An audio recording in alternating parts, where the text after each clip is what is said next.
নমস্কার বন্ধুরা, দেখুন আজকেরও একটা নতুন রেসিপি নিয়ে। এই যে আদা, এই যে রসুন, পেঁয়াজটা পেস্ট করে নেবো, কাঁচা লঙ্কা, এই যে লঙ্কা আর পেঁয়াজ একসাথে।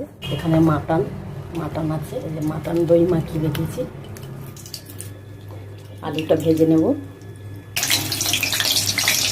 আলু ভাজা হয়ে গেছে লাল লাল করে। আলুটা এবারে তুলে নেব। দিয়ে দিলাম এলাচ ফেলাচ সব দিয়ে দিলাম, সাদা তেল দিয়ে দিলাম, পরিমাণ মতো লবণ দিলাম। পেঁয়াজটা বেরেস্তা হয়ে গেছে, এইবারে তুলে নেব। তেজপাতা দিলাম, একটা পেঁয়াজ ফোটানো দিলাম, কাঁচা লঙ্কা পেঁয়াজের পেস্ট তুলে দিলাম,